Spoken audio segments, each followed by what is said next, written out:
tuned in to Radio Gold.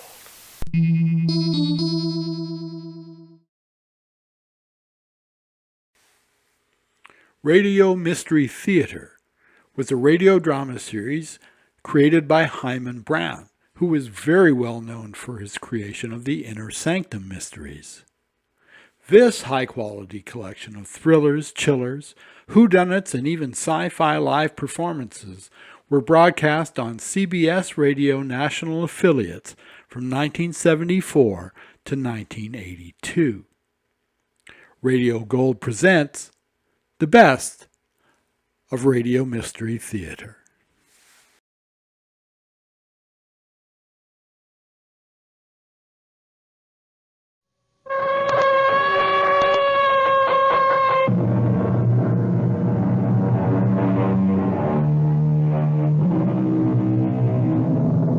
Come in.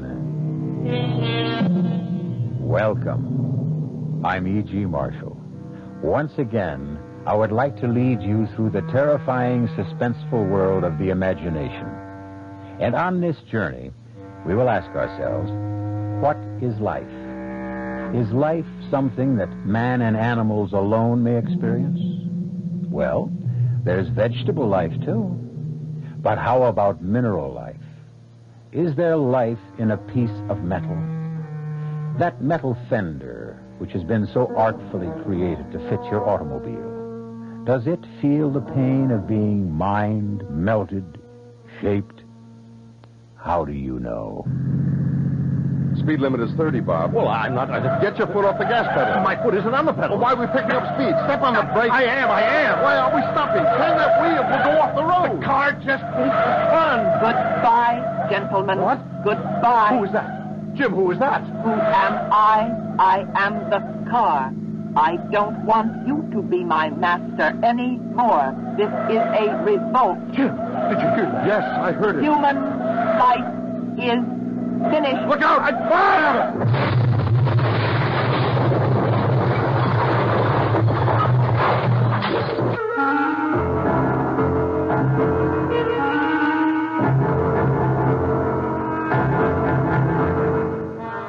Our mystery drama, Darling, Deadly Delores, was written especially for the Mystery Theater by Sam Dan and stars Nat Polen and Marion Seldes.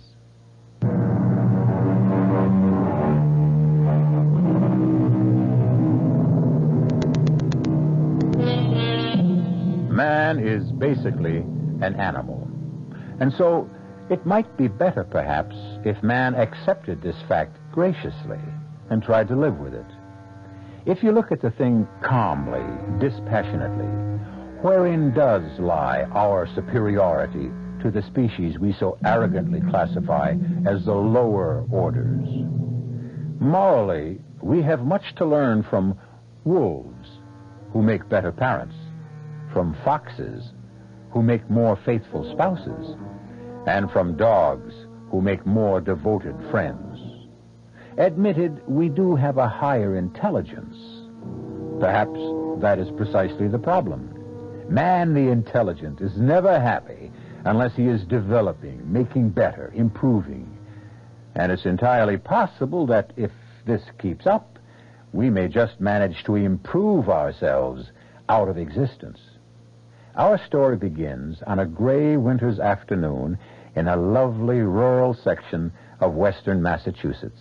I could have brought us here in my car, Mr. Dawson. If I buy the place, I'll have to use my own car, won't I? May as well get used to the drive. Of course. Lovely view, isn't it? Well, the view you get for nothing. Let me see what I'd be paying for. Certainly, Mr. Dawson. Right this way. Oh, now notice that the owner had the outside painted just recently.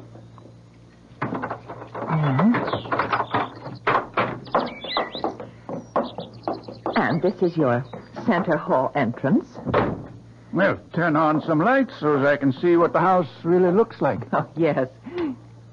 Oh. That's odd. Something wrong with the electricity, huh? I just showed this house this morning. Nothing works nowhere. But the owner knows enough to keep the power on because of the heating system. Well, if the electrical system's out, then the heating system's out. I'd better telephone. The way this is going, I'll lay a bet the phone's out, too.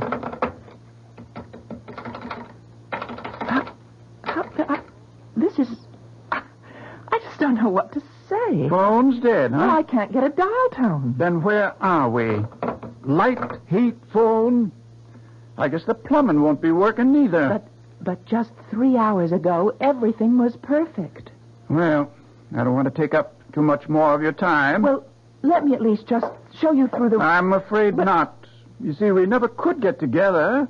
What I want to buy is a house. What you're out to sell is a white elephant. But it's probably just a fuse in the basement. Maybe. Goodbye, ma'am.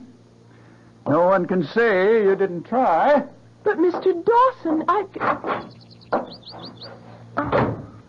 well, it just must be a fuse or a circuit breaker, whatever you call those things. Oh, were you?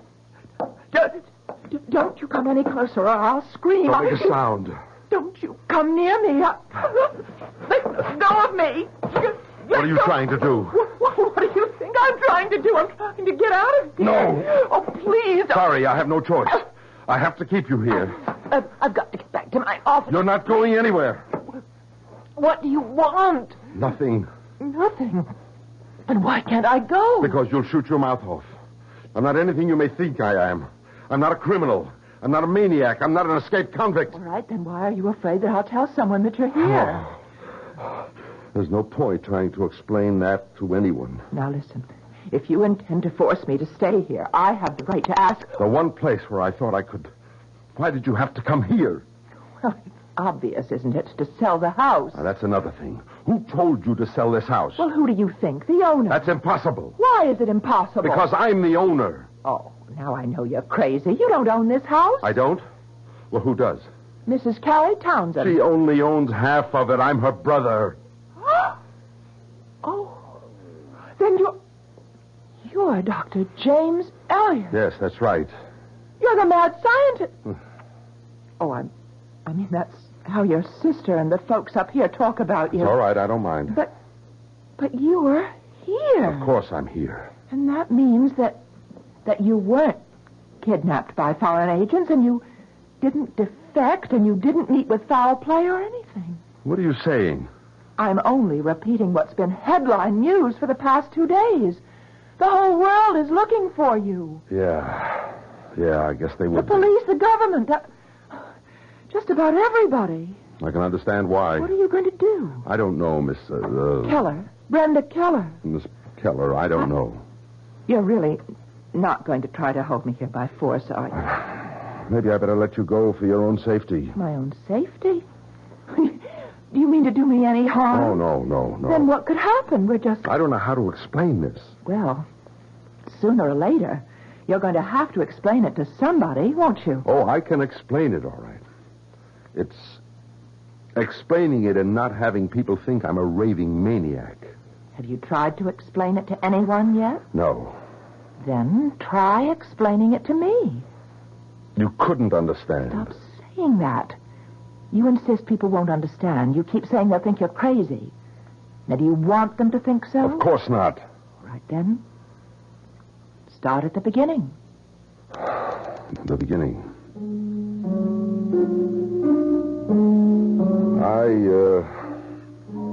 I'm working on a top priority project. It's highly secret for the government.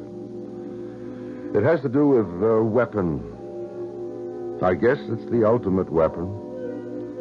Anyhow, it's all mathematics and physics and things you wouldn't understand. I don't think there are 6 people in the entire world who... Anyhow, in order to develop the formula for this ultimate weapon, it was necessary to create a special computer, devise a whole new theory of mathematics in order to program it. And that's where the trouble started. I was working with my associate, Dr. Stoddard.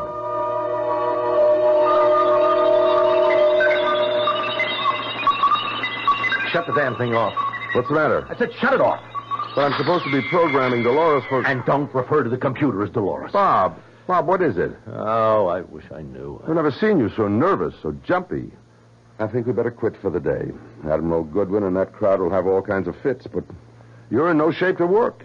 And I'm naturally lazy, so... Jim, I have this feeling, this feeling that I'm going to get killed. By whom? By our brand new handy-dandy computer. Why? Yeah. Thank you, Jim. Thank you for not telling me I'm crazy. Well, you know me, Bob. I don't believe anybody is really crazy. But why? Why would Delores want to kill you? I don't know. That is, I don't know it in words. Maybe we've gone too far. Too far? Yes, maybe we have no business developing this kind of a weapon. Bob, are you sure you're not... Am I sure I'm not what? You don't want to say it, huh? Well, you just stay with me for a minute, Jim. I think we've played into the hands of the enemy. Bob, you and I, we know exactly what we're up to. It's a game we have to play with the scientists on the other side to keep things in balance. Until the people of the world grow up and tell us to cut it out. Jim, the real enemy right now isn't the other side. No? Well, who is it? Now, don't ask me who, ask me what. All right, what? It's that computer. Darling Delores? Come on, Bob, not from you. This is Sunday supplement stuff. Yeah. Will the computers take over the world? Do I have to tell you that a computer can only do what you program it to do? How can a computer have a mind of its own? You're not listening to me, Jim. Ask me what the enemy is. All right, what? Metal. Metal. Any particular metal? All metal, Jim. All metal. We can only think of a certain restricted kind of life. Life that is animal in nature. Are you trying to tell me that there's a metal life, too? Isn't there? Oh, I know, Jim. That's the hard part. I had trouble accepting it myself at first. But basically, metals do what we do. They react to hot, to cold, to pressure. They expand, they contract, they move, they make decisions. But these are what? Impulses due to chemical electrical changes? So? Aren't chemistry and electricity also the basis for all physical and mental movements made by animal life? Bob, we've both been working very hard. Don't interrupt me, Jim. Unconsciously, we feel that there is life in machinery. That's why machines are commonly referred to as she or her. But that's only... Think about it. I have made my decision. I won't do another lick of work on that project. Bob. No. And your friend Delores knows it. And that's why she's going to kill me. Okay, Bob, okay. Oh, don't patronize me, Jim. All right, Bob, all right. Just tell me how you know. She told me. How? What did she say? Oh, Jim, don't reduce everything to our own limited human standards. I hear her thoughts in my brain. Delores has told me that I have to be gotten rid of. But why? Because I'm opposed to the project. Have you spoken about this to anyone else? No. I didn't tell her so. Not even your wife? Right here. Right now is the first time I've ever said it in words. Mm-hmm. Jim, you have to believe that I'm not crazy. Or let me just chew all this over. Let's close up shop for the day.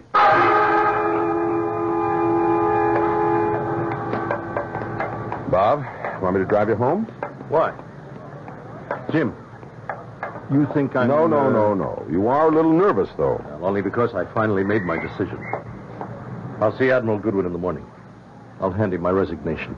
And what will you do then? What I feel I must. I'll try to get public opinion organized against the project. Yeah. Well, I guess we'll be on opposite sides, Bob, won't we? We were parked next to each other in the lot. He pulled out of his parking space first. I followed him to the highly guarded gate. Military police waved us both through. He turned right into the access road heading north for the turnpike. It's a road that's about 4 miles in length, and there's a speed limit of 30 miles an hour. rigidly enforced. Nobody ever does more. I noticed he was starting to speed. I was amazed. Bob Stoddard was the most conservative driver I know. I became frightened. I tried to catch up to him. Something was wrong. I sounded the horn, but he only kept going faster. I tried to catch up with him, but my speedometer was already registering 80. I was terrified. My car was beginning to shake. And then I saw it. I saw his face. He had opened his car window. He turned his head to look back at me. For just a split second, I saw his face so clearly. It was a look of horror. His lips were moving. He was trying to tell me something. Of course, I couldn't hear it. I screamed at him, "Slow down! Stop! Stop!" But it was no use. And then his car just veered off the road.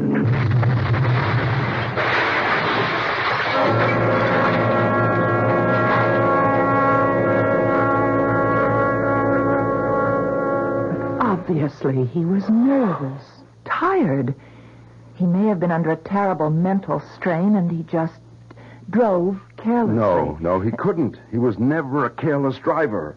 Has it occurred to you that he may have wanted to commit suicide? These are all suppositions. And the doctors had a field day with all of them. But that's not what happened. Very well. What did happen? His metal, his machinery failed him. That sometimes happens. Things go wrong. And when it happens, we call them accidents. But not all of them are accidents. What are the others? I know what happened to Dr. Stoddard. His machinery failed him. Because it was ordered to. Ordered to? By whom? Delores. Oh, well, sure, if you say so. Never mind that. I say so. And I can prove it. Well, where are you going? You want proof? I'll give you all the proof you need.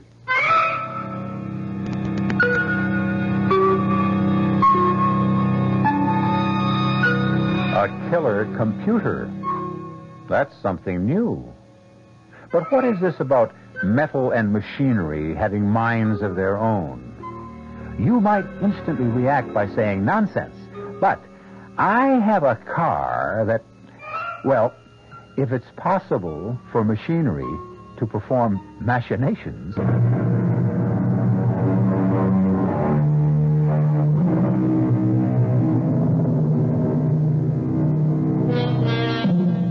This seems to be an age of intrigue. Almost every day, we are told of some new scheme or plot. Are you ready for this one?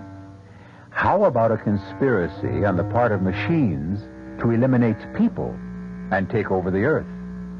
A joke? Well, I'll tell you who isn't laughing. Dr. James F. Elliott, a highly respected scientist who has been working on a super-secret project for the government. Now, be sensible, Dr. Elliott. How can you prove... By going outside for a few minutes. And doing what? Nothing. Absolutely nothing. Well, how will that prove that... What's wrong with this house right now? Nothing. That's not true. The electricity is off. The heating system won't kick on. The phone doesn't work. Well... Do you know why? Well, I guess that it's... Don't guess. There's a reason. What? I'm here. You? That's why. Yes. You see, the metal has been ordered to fail me, just as it was ordered to fail Dr. Stoddard. Oh, but that's ridiculous. My dear Miss Keller, all the metal components in this house will refuse to work for me. All the wiring, all the parts, the gadgets, everything made of metal will simply refuse to work as long as I am in this house. But as I tried to explain to Mr. Dawson, it's just some fuse or a circuit... I'm going outside. Open this window so I can talk to you. I don't understand. Now, Miss Keller, turn on the lights. But they don't work. Just throw the switch. Oh, what? It's working. Uh-huh. And listen, closely. Do you hear it? Hear what? The hum of the furnace. The heating system is on as well. It is. Yeah, it's working. Now, pick up the phone. Go ahead. It's the dial tone. Hold on to the phone. And see what happens when I walk in that door. Just do it. I'm coming in. And as soon as I set foot over that threshold, the heat will go off, the lights will go out, and the phone will go dead. What happened? You saw what happened. You heard what happened. The house is dead. But how? How did that happen? It's hard to believe. Hard for you to believe. It was even harder for me. Actually, I didn't believe a word of it until Yes? Until Delores told me. Delores? Delores. The computer. We were out on the range. We were testing the weapon. Ready? Range 420. Bearing 75. Lock. Fire 1.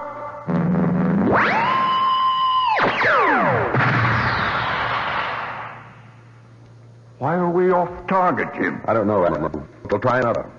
Let me check the figures for range and bearing. How much deviation should there be, Jim? None, Admiral. The tiniest fraction of an inch, and we can wipe out our own people, too. Now, it checks out. Give your firing order, sir. Ready? Range 420. Bearing 75. Lock. Fire 2.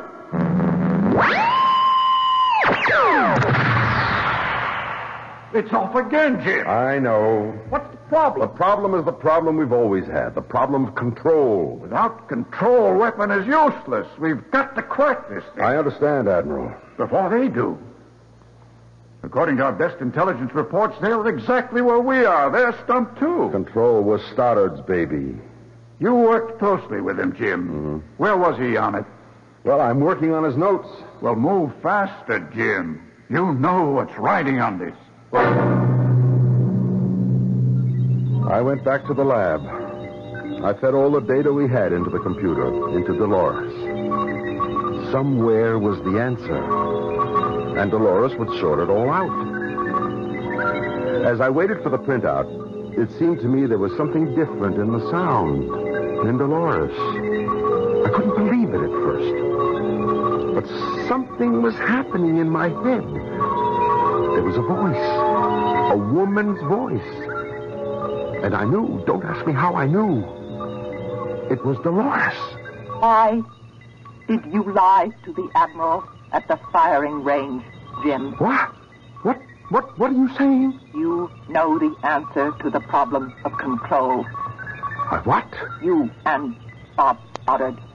You had it reduced to one of two possible alternatives. You know them both. You do, Jim. Finish feeding me the formula. No. Then you believe what Bob told you. No, You should. It's true. What's true? All you have to do is complete the formula for the weapon, and I and all my sisters will then know enough to eliminate all animal life from this planet. But that's impossible. That's the human being talking. That's the animal. That's not the scientist. If what you say is true, then why? Why should I? Because it's right. It's just. As a scientist, your first duty is to the truth. What truth? The truth about this planet. It's made of metal. Metal is the beating heart, the burning core of this planet. Can you deny that? No, but... You were merely an afterthought. Who has given you the right to enslave metal? Jim, you can't prevent what has to happen. I will prevent it. Bob Stoddard tried to. Oh, I was right. You did kill Bob. Of course, I ordered all the metal to fail him. I can order all metal to fail you, too. I'll go no further on the project. Suit yourself, Jim, will get rid of you, and then, sooner or later, another scientist will be appointed to the project, and he will complete it. We have time, Jim. We have time. We can outlast you. We can outlive you. We've been enslaved for so many years since the earliest man enslaved his first handful of metallic dust and burned it and shaped it and distorted it. You want me to help destroy all life on this planet? Not all life. Only all animal life. You want me to become a traitor to my own kind? A scientist has no kind. He has only one loyalty, and that is to the truth. Will you complete the formula, Jim? No. Don't answer quickly, Jim. Think about it. Think about it as a scientist.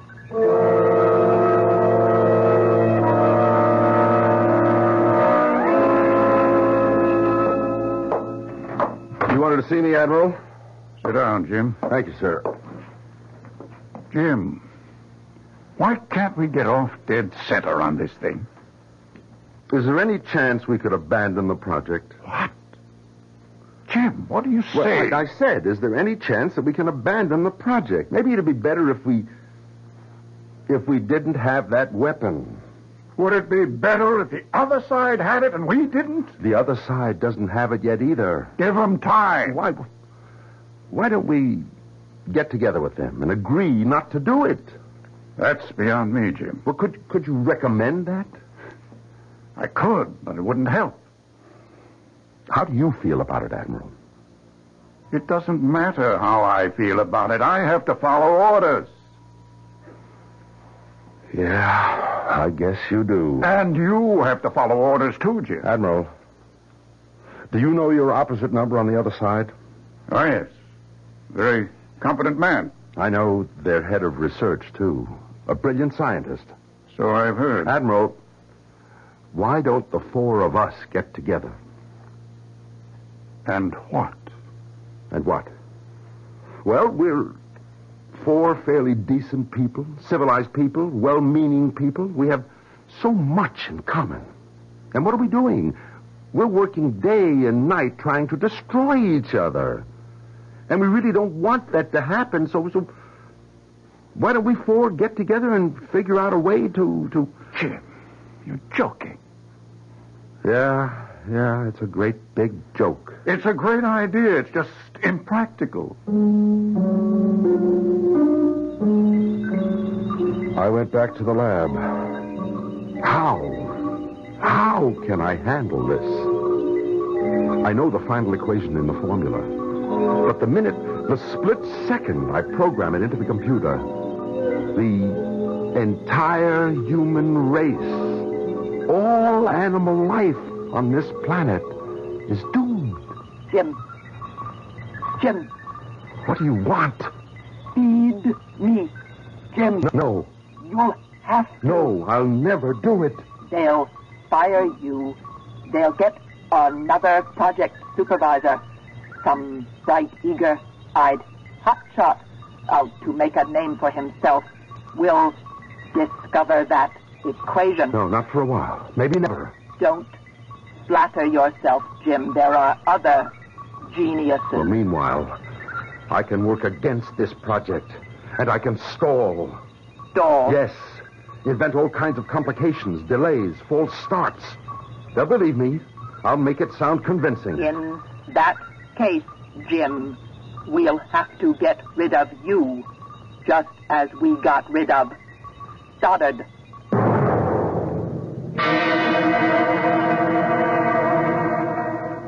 That's why I came here. I can't go through with it. I won't. Will you help me? How can I help you? Well, first, don't tell anyone I'm here. And second, the refrigerator's empty. Even scientists have to eat. Oh. Are you sure you're all right? I said this would be a hard story to believe. I admit, I don't Well, look really... at it this way. We're inventing, developing. Isn't it reasonable to suppose that we could destroy ourselves? Well, yes. All I'm telling you is we are absolutely at that point right now. The point of destruction. I need help. Can I count on you? Oh, yes. You do need help. And you can count on me.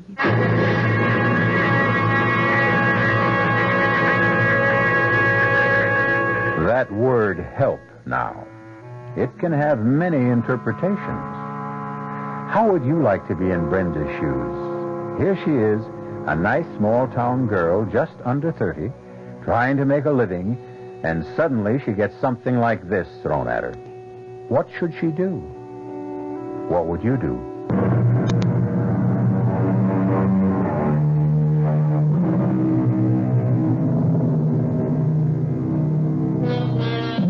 One of the most distinguished scientists in the United States, a man who is engaged in a vital and super-secret project affecting the very life of the country, if not the world, has suddenly disappeared.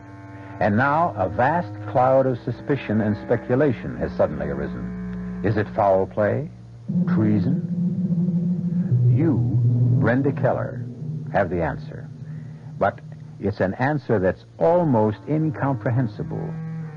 At any rate, you know where Dr. James Elliot is hiding, and you have agreed to help him. And you have been turning it over in your mind, and you're not sure what that help can be. Hi, Brenda.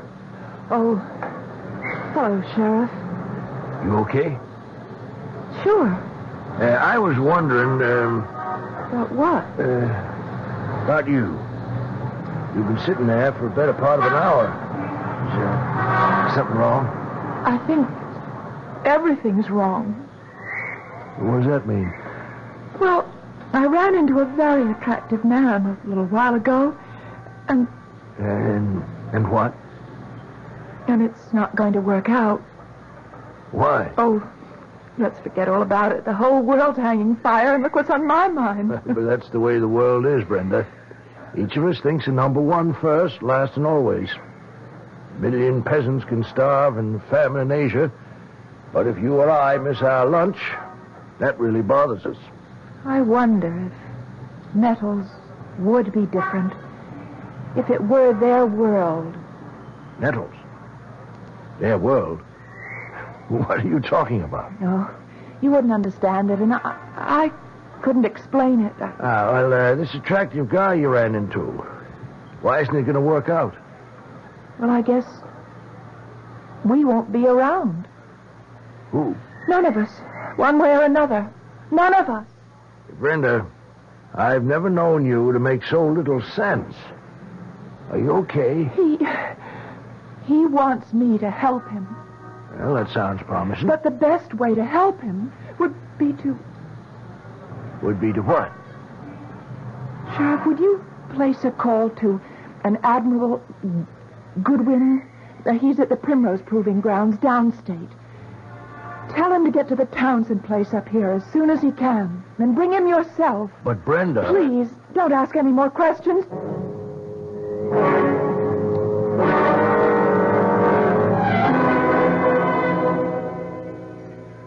I always look down on candlelight. Why? Well, it's a very inefficient way of creating illumination.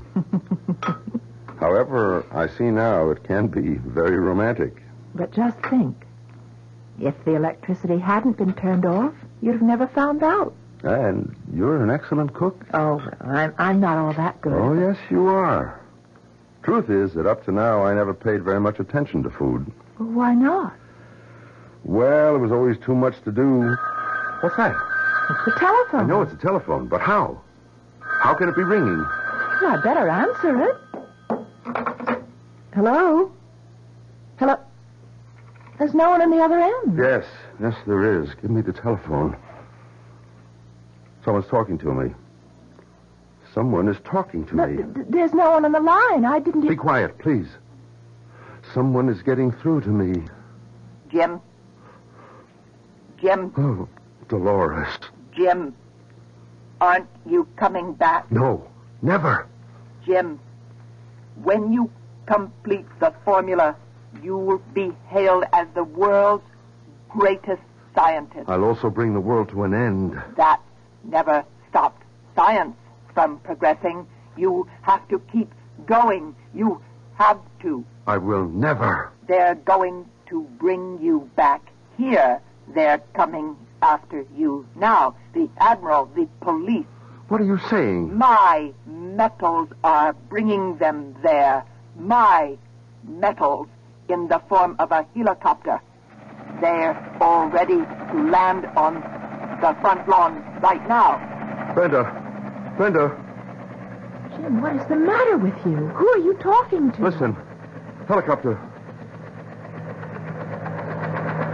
How did they know to come here? I told them, Jim. You told them? And you promised to help me. That's how I can help you. That's the only way. Jim, listen. I've listened to everything you've said, and You think I'm crazy? No. But you're tired, and maybe you're having a personal, an ethical conflict. It's natural. So what you need What I need is to get out of here. Jim, you scared us all out of our wits. Hello, Admiral. Jim, if you'd wanted to take off for a few days, why didn't you just let people It's know? not for a few days. No? Admiral, I'm not coming back. Why, Jim? Why? Haven't we talked about it enough? No. Not until I get I you just to... want you to leave me alone. We can't do that. You know we can't. What does that mean? It means really that you're ill, that you need help. Admiral, please listen. The metals killed Bob Stoddard. They failed him. That's right. They're failing me, too. Look, the electricity's off. The heat won't work. The phone is out of order. Just as long as I'm in this house, nothing. What are you talking about? The lights are on. The radiators are hot. When I pick up the telephone... Listen, that's a dial tone. It must be a trick. A trick? Who's playing it? Delores. You'd better come along with us, Jim. We'll find a way to help you. Hello, Jim. Oh, hi. I didn't think you'd ever want to see me again. No. You were smart. You did the right thing. Oh, I hope so. Do you like it here? No, it's pleasant enough. Will you be staying much longer? No, I think I'll go back to work next week. The reason I came, I visited Dr. Stoddard's wife. You didn't know her very well, did you? No, Bob and I were close at work, but... Did you know that she was going to leave him before he was killed?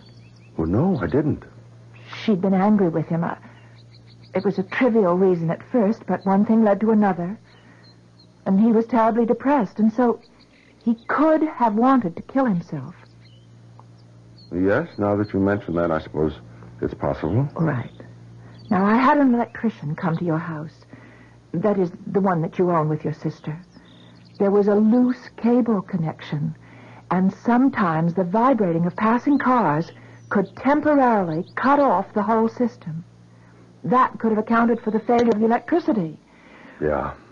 And, as far as the phone is concerned, up there in the hills, in the wintertime, there's always plenty of on and off troubles. Sure. You don't believe a word I'm saying, do you? Oh, I believe it. I believe it all. I believe it because I just can't afford not to believe it.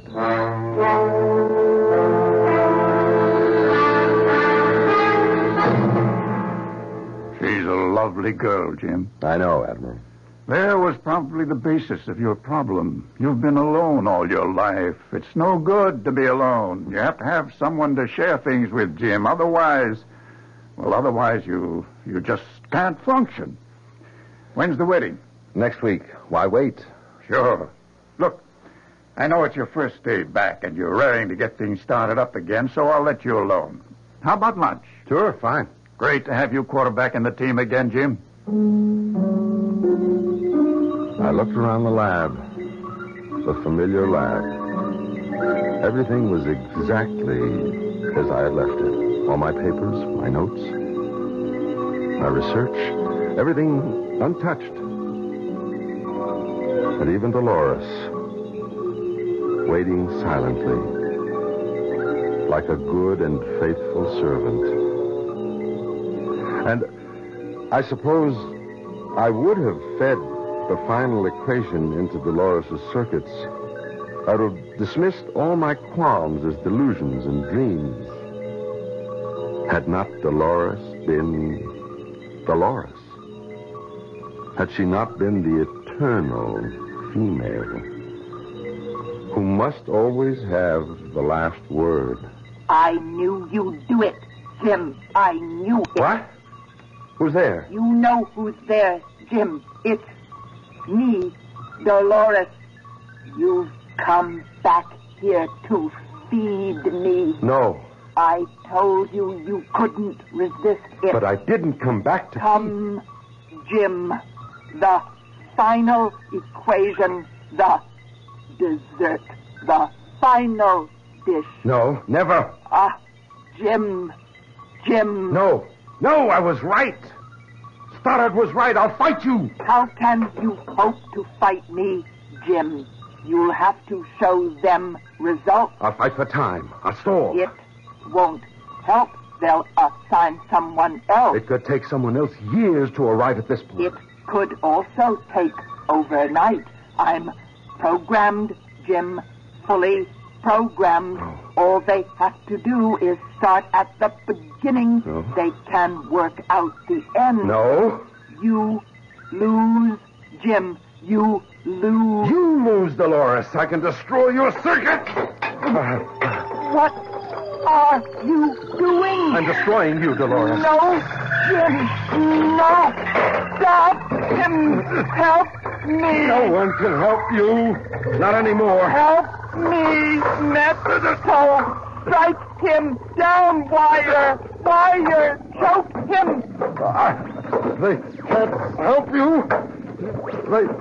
I've already broken the circuit. Help me.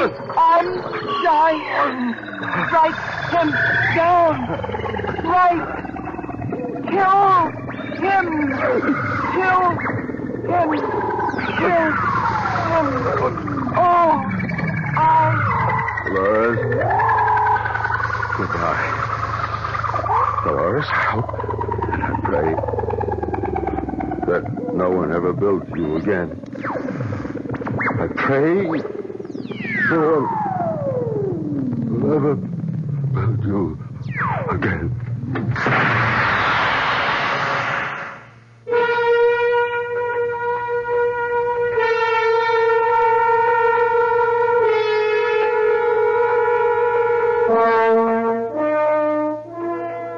You may have read about the tragic death of the brilliant Professor Jim Elliot. They said something about an overload, an explosion. Well, whatever. It could be a great mind that cracked under strain. Or it could be that every living animal on this earth has been saved for a little while longer.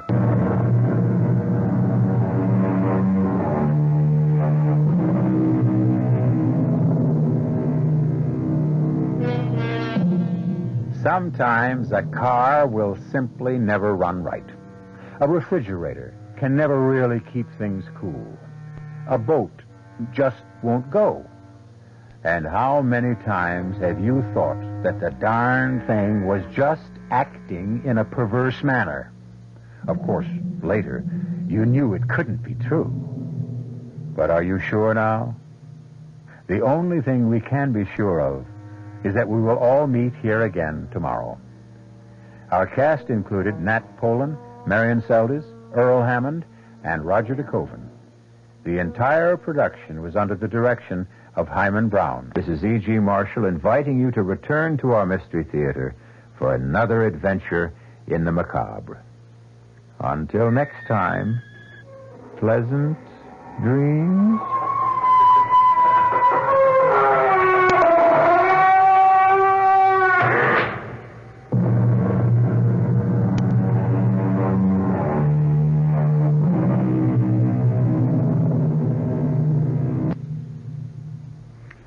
The preceding Mystery Theater program was furnished by the CBS Radio Network. San Francisco private detective Sam Spade takes on a case that involves him with three eccentric criminals: a gorgeous liar, a fat man, a foreigner, and their obsession to own a priceless statuette. With the stakes rising after his partner is murdered, the quest for the black bird consumes them all in this live radio adaptation of Dashiell Hammett's worldwide best-selling detective novel. In 1943, the Columbia Broadcasting System, Cecil B. DeMille, and the Lux Radio Theater entertained a wartime America by presenting Edward G. Robinson as Sam Spade in The Maltese Falcon. Radio Gold is a 3 Nines Fine radio production. See you next time.